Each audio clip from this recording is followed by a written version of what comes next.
Facebook Live.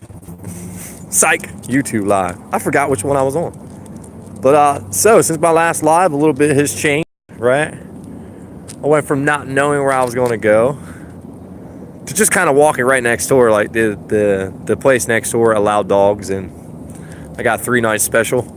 But before I went over there, I sat down in the woods. I meditated, and was asking my higher self, really, what's next? What's the next step?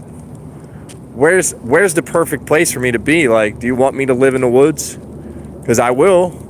I have submitted myself to this process to not live in fear anymore. And by doing so, you got to just put it in the universe's hands, right? It's all going to work out. No matter what you're going through, it's going to work out.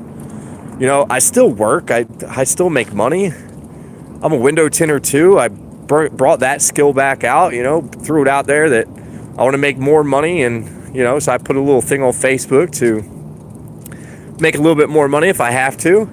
But I don't feel like I have to. I am going to take that skill and teach a buddy of mine who I think is really close to waking up. I've always had a soft spot for the kid. I went out of my way for him the last time, and he just screwed me really quickly. And he reached out recently, and I already told the story about him. He needed a hotel room, and I don't know. I didn't feel about it because he was asking me for cash and stuff. But now I talk to him again. It sounds like he's clean. He's sober. He understands what I'm going through, and he understands that there can't be no bullshit. I just can't deal with it. No negativity. I don't want to be around people who want to party. I want to be around people who want to learn how to help humanity and better themselves and become the best version of themselves. And I know I can help people do that. Another friend of mine, Amy Diana, she was a mess. She went through heroin addiction, same as this kid.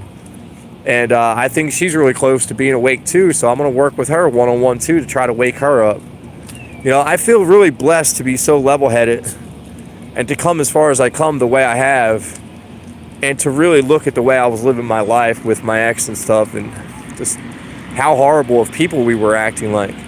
And even though she kind of continues down that path, and I feel really bad for her because she's going to have a very, very bad time with this whole awakening when it starts with her, because she's got a lot of karma to deal with. It's even worse when you're dealing with somebody who's an awakened person and you're saying bad things about them that's not true, and stealing from them and all kinds of, it's just such bad karma. And she's really going to have to learn the hard way, and it sucks because I'm still nice to her. Have been, shit. I don't even want to get into that part. But anyway, my life's going a lot better today. The house I wanted, I ended up getting, and it's crazy. It's just, it's one of them perfect situations. Perfect. It's really close to Carla. So if I want to see my kids at any point in time, I can just jump on a bike or ride over there.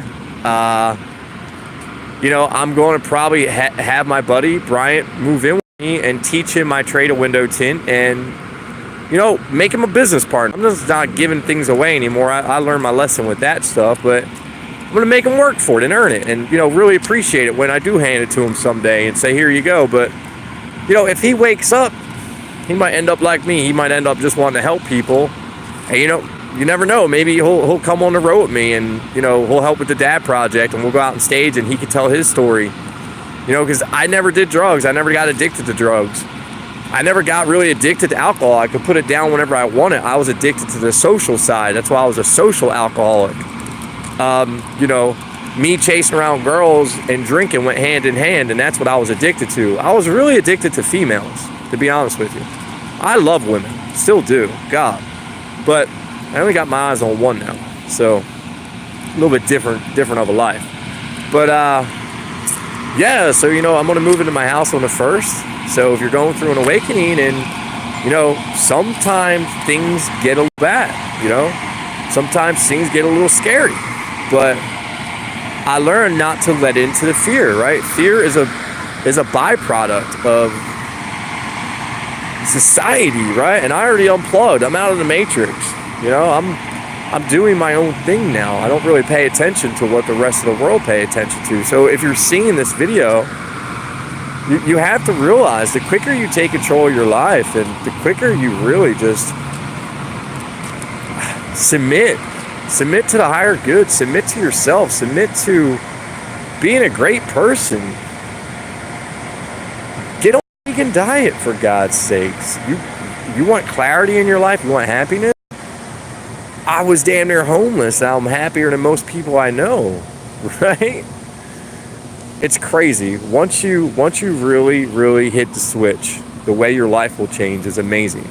And if people haven't been interested enough by my life in the last year or two, it's only going to get more interesting here on out. That's why I document it all. Like, I want to be able to go back and create a movie about everything I went through in my life. And that's the plan, you know? The Rise of Kaiser. It's one hell of a story. And